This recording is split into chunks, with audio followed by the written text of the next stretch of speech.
फिर हाजिर है हम एक ताज़ा तरीन कहानी लेकर। इस बार नेवरमोर एकेडमी के सीक्रेट्स खोलने वाले हैं।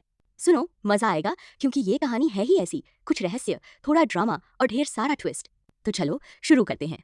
सबकी शुरुआत होती है वेडनेसडे एडम्स से, वही एडम्स फैमिली वाली अजीबो गरीब लड़की। अगर आपको एडम्स परिवार का नाम सुनकर कुछ याद नहीं आता तो मान लीजिए नॉर्मल। उनके लिए बस डिक्शनरी में लिखा एक मजाक है। परिवार का हर बंदा या तो भूतिया टाइप है या फिर किसी अलग ही दुनिया का प्राणी। बावजूद इसके बड़े ठाठ से हम जैसे आम लोगों के बीच ही घूमते फिरते रहते हैं। अब इन जैसे अलौकिक लोगों को यहाँ आउटकास्ट्स कहा जाता है, क्योंकि भैया ये लोग बाकी सब से हटके हैं, और वो भी पूरे कॉन्फिडेंस के साथ। हमारी वेडनेसडे तो सच में कमाल की है। अब देखो उसका भाई पग्सले एडम्स, बेचारा हमेशा बदमाशों के निशाने पर रहता है। जैसे ही उन लड़कों ने पग्सले को हाथ लगाया, वेडनेसडे के दिमाग में बिजली सी कौंध गई। सच में कोई जादू सा हुआ। उसे उन गुंडों के चेहरे फ्लैश होने लगे। ये उसकी मानसिक दृष्टियां वगैरह की कहानी है, इस पर बाद में आएंगे, फिलहाल सस्पेंस रहने दो। अब वेडनेसडे कोई आम लड़की नहीं है, बदला लेने में भी उसका अंदाज यूनिक है। उसने क्या किया, सीधा बदमाशों के स्विमिंग पूल में पिरान्हा मछलियां छोड़ दी। सोचो क्या सीन रहा होगा।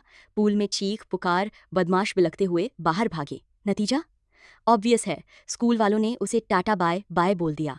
वैसे इतना तो बनता था। इसके बाद उसके मम्मी पापा मोर्टिशिया एडम्स और गोमेज एडम्स, जो वैसे खुद नेवरमोर के एलुमनी हैं, मजबूरी में उसे नेवरमोर एकेडमी में भेज देते हैं। ये जगह कोई आम स्कूल नहीं बल्कि आउटकास्ट का अड्डा है। और हाँ, वेडनेसडे की हरकतें देखकर थिंग को भी उसके पीछे पीछे भेज दिया। थिंग वही जिंदा हाथ जो न जाने कहाँ से आया लेकिन हमेशा हाजिर रहता है।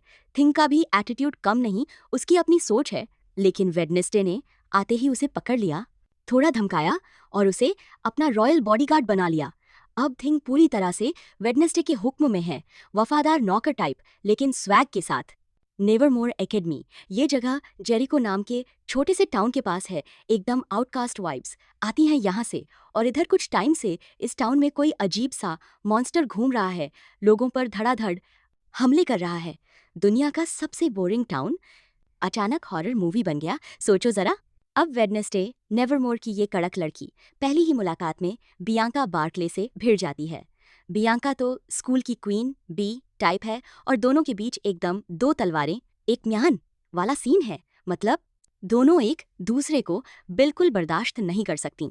अब वेडनेसडे की रूममेट एनिट सिंक्लेयर की बात करें, एकदम उसकी उल्टी टोटल सनशाइन पर्सनैलिटी। और हाँ, वो वेयरवुल्फ है पर अभी तक ट्रांसफॉर्म भी नहीं हुई। सोचो कितना फ्रस्ट्रेटिंग होगा। फिराना वाले ड्रामे के बाद वेडनेसडे को कोर्ट ने जबरदस्ती थेरेपी के लिए भेज दिया जेरिको के डॉ किम्बिट के पास। एक बार वह स्कूल के ग्राउंड में घूम रही थी, तब किसी ने उस पर जानलेवा हमला कर दिया। लेकिन मूवी जैसा मोड जेवियर थोड़ पे आ गया, हीरो की एंट्री और उसे बचा लिया। जेवियर वही बियांका का एक्स और वेडनेसडे के लिए थोड़ी क्रश वाइब्स वाला लड़का। अब वेडनेसडे को तो बस यहाँ से भागना था। उसने टायलर के साथ प्लान बना लिया। टायलर वो लोकल कैफे का बरिस्ता और शेरिफ गैल्पिन का बेटा, दोनों मिलकर शहर से रफूचक्कर होने की जुगाड़ में लग गए। ऑनेस्टली कौन फंसना चाहेगा ऐसे क्रेजी टाउन में। शहर में हार्वेस्ट फेस्टिवल की तैयारियां जोरों पर थीं। हर तरफ बस हंगामा, रंग बिरंगी सजावट, लोग जैसे दीवाने हो रहे थे। और वेडनेसडे, उसकी चाल देखो। उसने इसी अफरातफरी को अपने भागने के लिए मास्क की तरह इस्तेमाल करने का प्लान बना लिया था। लेकिन जिंदगी इतनी आसान कब होती है। प्रिंसिपल वीम्स तो शेरनी की तरह नजरें गड़ाए बैठी थीं, जैसे उसकी छाम से भी वेडनेसडे बच नहीं सकती थी। अब भागने से ठीक पहले वेडनेसडे को अचानक रोवन की मौत की झलक दिखी। मतलब आंखों के सामने एकदम सीन कट गया। बिना कुछ सोचे वह सीधा जंगल की ओर भागी, रोवन के पीछे पीछे। वहां उसने देखा कि रोवन खुद उसे मारने की फिराक में था। वह लड़का वेडनेसडे पर स्कूल में पहले हुए अटैक के पीछे था, ये खुलासा हुआ। उसका मानना था कि कोई पुरानी भविष्यवाणी है जिसमें वेडनेसडे के स्कूल आने से नेवरमोर तबाह हो जाएगा। लेकिन रोवन अपना प्लान पूरा कर पाता उससे पहले ही बूम, एक विशाल राक्षस प्रकट हुआ और रोवन का कचूमर बना डाला। वेडनेसडे की वो मिस्ट्री विजन सच निकली। वेडनेसडे ने फौरन जाकर शेरिफ गैल्पिन यानी टायलर के डैड को ये सारी कहानी सुनाई। मगर अगले ही दिन क्या होता है, रोवन स्कूल में जिंदा तंदुरुस्त घूमता नजर आ गया। पुलिस वालों ने भी हाथ खड़े कर दिए। भाई कोई मर्डर वर्डर नहीं हुआ। लेकिन वेडनेसडे को कौन उल्लू बना सकता है? उसने खुद अपनी आंखों से सब देखा था। प्रिंसिपल वीम्स और भी ज्यादा चौकस हो गईं, जैसे वेडनेसडे एक चलती फिरती क्राइम सीन हो। बाद में पता चला कि रोवन को स्कूल से बाहर निकाला जा रहा है। कोई वजह नहीं बताई। वेडनेसडे ने थिंग को उसके पीछे लगा दिया, लेकिन ट्रेन स्टेशन पर थिंग भी गच्चा खा गया। रोवन गायब। असली ट्विस्ट यहाँ खुला। दरअसल जो बंदा ट्रेन स्टेशन पर गया था वो रोवन था ही नहीं, बल्कि प्रिंसिपल वीम्स ने उसका रूप धर रखा था। Shape shifter bro. सारा खेल स्कूल की छवि बचाने और रोवन की मौत छुपाने का था।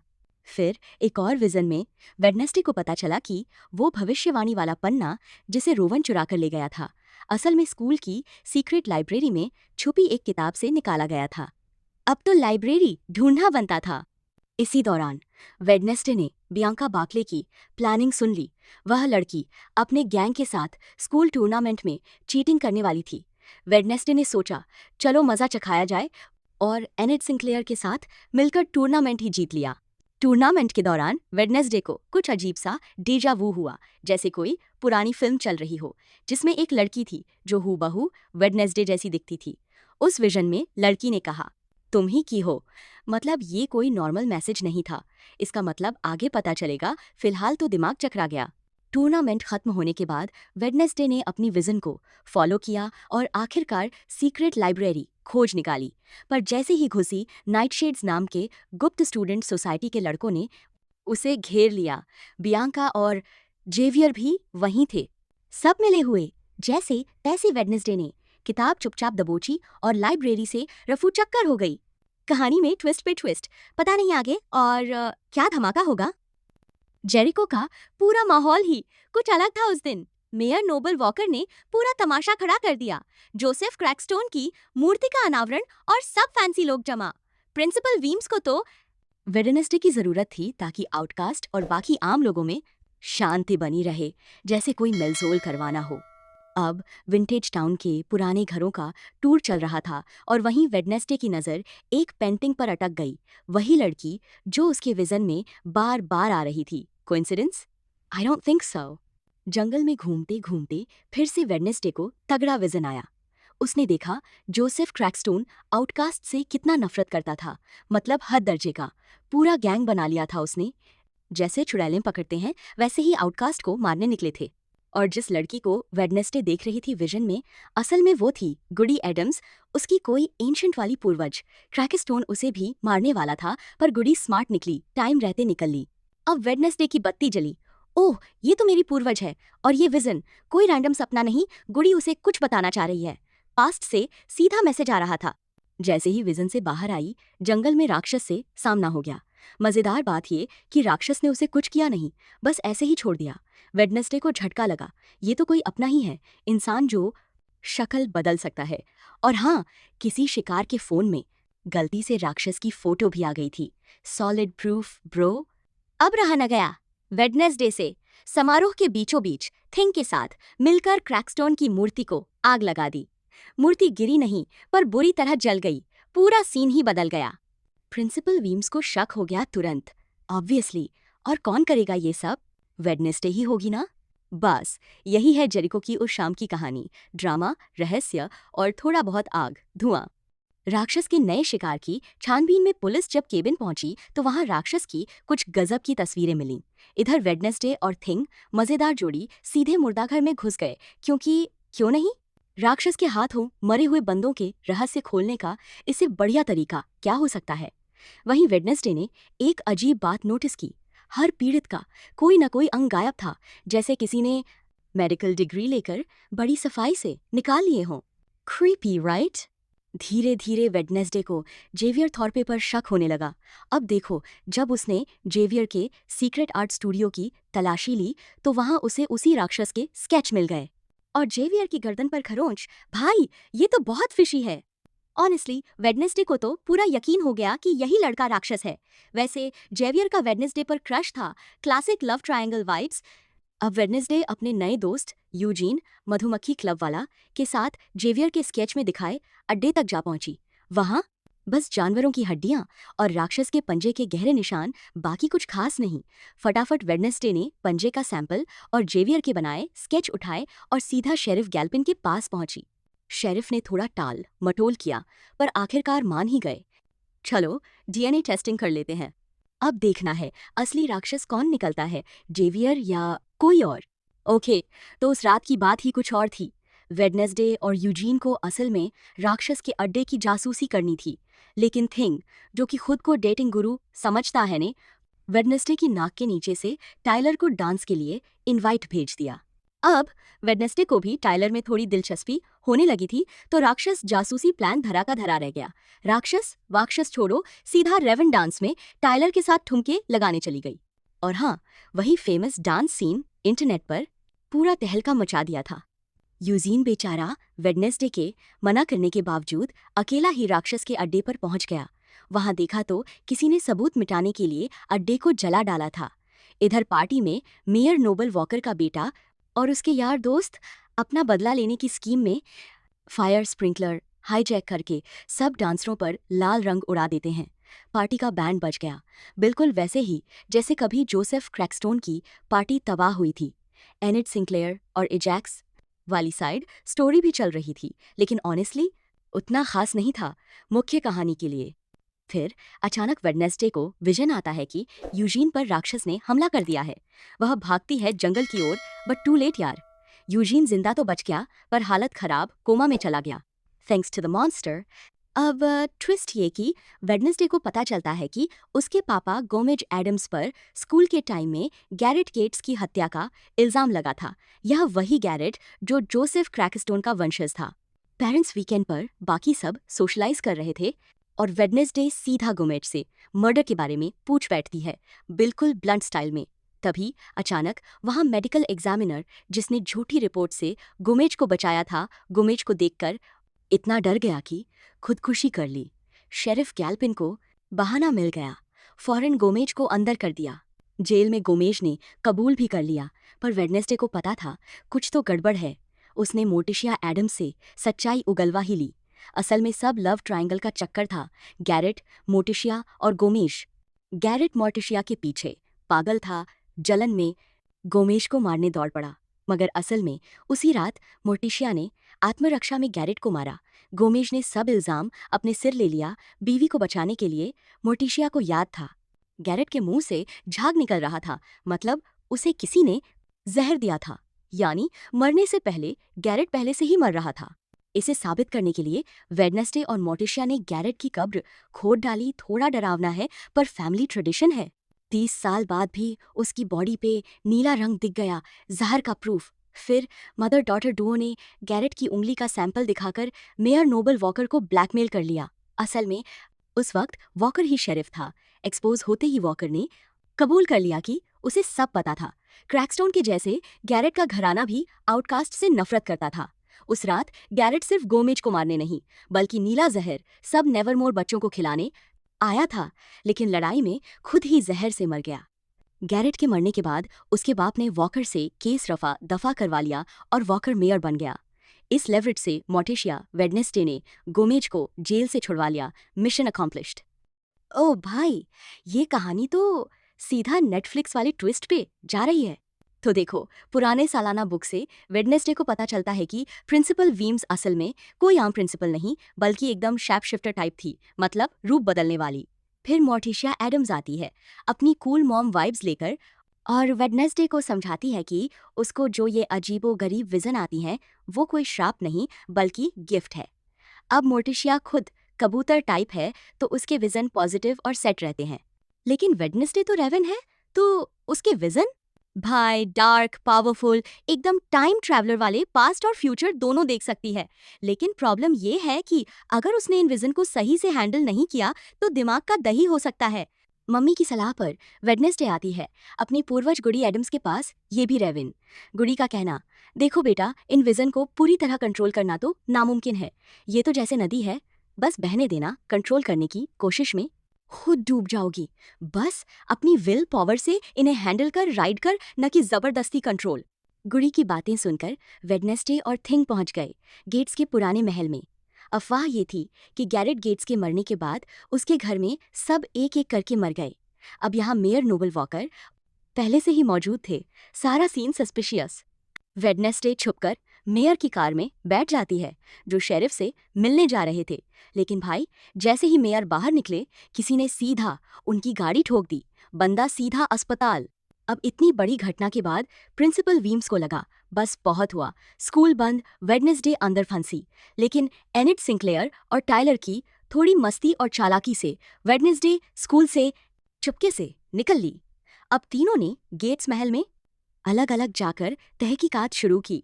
वहीं वेडनेसडे को पता चलता है कि गैरेट की बहन लॉरेल गेट्स का कमरा अब भी एक्टिव है, मतलब वहाँ कोई है। और बेसमेंट में तो राक्षस के पीड़ितों के बॉडी पार्ट्स तक मिलते हैं। इससे पहले कि वे कुछ कर पाते, राक्षस आ धमकता है। मारधाड़ भगदड़, किसी तरह तीनों बच के शेरिफ गैल्पिन के पास भागते हैं। लेकिन जब तक पुलिस आती, सबूत गायब। अब तो प्रिंसिपल वीम्स को गुस्सा आ गया, सीधा वेडनेसडे को स्कूल से निकाल दिया। जाते जाते वेडनेसडे लॉरेल के कमरे से म्यूजिक बॉक्स चुरा लेती है, जिसमें उसकी खुद की तस्वीरें थीं। मतलब लॉरेल शायद जिंदा है और पीछा कर रही है। और फाइनल ट्विस्ट, कोई चुपके से अस्पताल में घुसा और मेयर नोबल वॉकर को ही मार डाला। सीरियसली, अब कौन बचा है जो सस्पेक्ट लिस्ट में नहीं गया? पूरा जेरिको शहर मेयर नोबल वॉकर के मरने पर दुखी था, लेकिन वेडनेसडे के दिमाग में सिर्फ एक ही बात घूम रही थी, सच का पता लगाना है बस। मेयर के फ्यूनरल में ही उसकी मुलाकात अपने पागलपन की दुकान अंकल फेस्टर से हो गई, जो क्या ही बताऊं, फिर से किसी बैंक को लूटकर भाग रहे थे। फेस्टर ने जैसे ही वो राक्षस वाला स्केच देखा, फौरन पहचान लिया, ये तो हाइड है। और फिर दोनों ने मिलकर नेवरमोर की सीक्रेट लाइब्रेरी से एक डायरी भी चुरा ली। उस डायरी में, जो नेवरमोर के फाउंडर्स ने लिखी थी, हर किस्म के राक्षसों की डिटेल्स थी। डायरी पढ़कर वेडनेसडे समझ गई कि हाइड तो हमेशा किसी के कंट्रोल में रहता है, यानी असली कातिल दो हैं, एक राक्षस और दूसरा उसका मालिक। अब शक की सुई घूमी डॉ, किम्बिट और जेवियर थॉर्पे पर। वेडनेसडे को लगा शायद डॉ किम्बिट असली लोरेल गेट्स है और जेवियर ही वो हाइड मॉन्स्टर। लेकिन ट्विस्ट देखो, हाइड ने तो खुद डॉ किम्बिट को ही मार डाला। पुलिस ने वेडनेसडे की बात सुनकर झटपट जेवियर को गिरफ्तार कर लिया और तभी किसी ने थिंग को भी बुरी तरह घायल कर डाला। साथ में वो डायरी भी गायब हो गई। शुक्र है वेडनेसडे के प्यार और अंकल फेस्टर की बिजली वाली थेरेपी ने थिंग को बचा लिया, वरना कहानी वहीं खत्म। इतना सब होने के बाद वेडनेसडे टाइलर से मिलने पहुंची और क्या बताऊं, इमोशंस में बहकर उसको किस भी कर बैठी। लेकिन उसी वक्त उसे विजन आया, टाइलर ही हाइड है। जेवियर बेकार में जेल में सड़ रहा था। जेवियर की रियलिस्टिक पेंटिंग्स इतनी डीप थीं कि खुद राक्षस पेंटिंग से निकलकर जेवियर को खरोंच गया था और उसकी गर्दन पर वही निशान मिला था। ऊपर से डीएनए टेस्ट भी जेवियर से मैच नहीं हुआ। ये सब सोचते ही वेडनेसडे सीधे कैफे से बाहर भागी, अपने नाइटशेड गैंग की मदद से टाइलर को पकड़ लिया और पूछताछ करने लगी। प्रिंसिपल वीम्स को जैसे ही इस अपहरण की खबर लगी, पुलिस को बुला लिया गया और वेडनेसडे को थाने जाना पड़ा। लेकिन उसकी गट फीलिंग सही थी, इसमें कोई शक नहीं। पुलिस स्टेशन में टाइलर ने धीरे से वेडनेसडे के कान में कबूल कर लिया कि सारे कत्ल उसी ने किए हैं, और फिर और भी बड़ा हंगामा करने की धमकी दी। प्रिंसिपल वीम्स के साथ वेडनेसडे का गेम वहीं खत्म, उसको नेवरमोर से निकाल दिया गया। जाते जाते वेडनेसडे अस्पताल में यूजीन से मिलने पहुंची, जो अब कोमा से बाहर आ चुका था। यूजीन की याददाश्त थोड़ी गड़बड़ थी, लेकिन उसे अच्छे से याद था कि हमला करने वाला शख्स लाल जूते पहने था। बस वेडनेसडे की आंखों में बल्ब जला, मिस थॉर्नहिल ही लॉरेल गेट्स है और वही टाइलर को हाइड बनाकर सबको नचा रही थी। सच कहूं तो मिस थॉर्नहिल ने, माने या न माने, उसने पूरी तबाही मचा दी। प्रिंसिपल वीम्स को जहर देना, वेडनेसडे का अपहरण, फिर उसे घसीटते हुए जोसेफ क्रैकस्टोन के क्रिप्ट तक ले जाना, मतलब कोई कसर छोड़ी भी नहीं। थिंग ने नाइटशेड्स को खबर दी कि वेडनेसडे गायब है तो स्कूल में भगदड़ सी मच गई। सब लोग निकलने की तैयारी में थे, लेकिन एनिट सिंक्लेयर, उसकी सबसे जिगरी, वेडनेसडे को बचाने निकल पड़ी। क्रिप्ट के अंदर लॉरेल ने अपना पूरा बॉस लेवल प्लान खोल दिया। जोसेफ क्रैकस्टोन को बुक ऑफ शैडोज के दम पर वापस जिंदा करना था, और फिर सीन का हाई ड्रामा, लॉरेल ने वेडनेसडे का खून लिया, क्रैकस्टोन के सरकोफेगस को खोल दिया और वो बंदा दोबारा जिंदा हो गया, एकदम बदले की आग में जलता हुआ। क्रैकस्टोन ने वेडनेसडे को चाकू मारा, छोड़ दिया उसे खून में लथपथ। लेकिन किस्मत देखो गुडी एडम्स की। आत्मा प्रकट हुई, माँ के लकी हार से वेडनेसडे को फिर से ठीक कर दिया। अब गुडी का रोल खत्म, आगे कभी नहीं दिखेगी। जाते जाते उसने वेडनेसडे को टिप भी दे दी, क्रैकस्टोन को मारना है, उसके काले दिल पर वॉर करना पड़ेगा। इसके बाद जंगल का सीन, वेडनेसडे टकरा गई टायलर से, जो अचानक हाइड में बदल गया और हमला बोल दिया। लेकिन भाई एनेट सिंक्लेयर ने क्या एंट्री मारी, पहली बार वेयरवुल्फ बनी और टायलर से भिड़ गई। इधर क्रैकस्टोन स्कूल में आग लगाने आ गया। क्लाइमैक्स के टाइम वेडनेसडे ने तलवार उठाई, स्कूल ग्राउंड में क्रैकस्टोन से भिड़ गई। वैसे तो क्रैकस्टोन भारी पड़ रहा था, लेकिन बियांका बार्कले ने उसको भटका दिया और वेडनेसडे ने एकदम सही टाइमिंग पर उसके दिल में चाकू घोंप दिया और बस क्रैकस्टोन का गेम ओवर, नेवरमोर बच गया। अभी सस्पेंस खत्म नहीं हुआ था। मिस थॉर्नहिल फिर सामने आई, वेडनेसडे को शूट करने वाली थी, लेकिन यूजीन ने अपनी मधुमक्खियों के साथ आकर पूरा सीन पलट दिया। स्कूल बंद, क्लासेस कैंसिल, सब लोग अलविदा कहते हुए निकल पड़े। प्रिंसिपल वीम्स के बलिदान को याद करते हुए वेडनेसडे ने जेवियर थोरपे से माफ़ी मांगी और अपने नए दोस्तों को गले लगाया और चल पड़ी। एकदम फिल्मी एंडिंग। उसका काम तो फिलहाल खत्म हो गया था, पर वेडनेसडे के मन में कहीं ना कहीं ये चुभन सी थी कि जेरिको के साथ उसका चक्कर अभी पूरी तरह खत्म नहीं हुआ। कुछ राज तो जैसे हवा में ही टंगे थे, बस इंतजार कर रहे थे सुलझने का। टायलर अभी जिंदा था, ये भी तो कुछ कम सरप्राइज नहीं था, और पुलिस उसे कितने दिन तक अंदर रख पाएगी कौन जाने। अब बियांका बार्कले, उसकी कहानी भी बड़ी फिल्मी है। बिना माँ को बताए नेवरमोर चली आई और उसके घर वाले, भाई उनके पास तो लोगों के दिमाग से खिलवाड़ करने की ताकत है। बियांका की माँ का पूरा गैंग मासूमों को इसी जादू से बेवकूफ़ बनाकर लूटता था। अब दिक्कत ये थी कि माँ की शक्तियाँ दिन ब दिन कमज़ोर पड़ रही थीं। बियांका ने वादा किया था जैसे ही ये सेमेस्टर खत्म होगा वह लौटकर घर की सारी गड़बड़ियाँ सुलझाएगी। कहानी अभी बाकी है दोस्तों। वेडनेसडे सीजन 1 की पूरी कहानी, जो असल में 6 घंटे से भी ज्यादा लंबी है, हमने आपके लिए सिर्फ 20 मिनट में समेट दी है। अगर आपको यह तेज, थर्रार और रोमांचक रिकैप पसंद आया हो तो लाइक करना न भूलें और हमारे चैनल को सब्सक्राइब करें। साथ ही बेल आइकॉन जरूर दबाएं ताकि आप ऐसे ही जबरदस्त वीडियो कभी मिस न करें।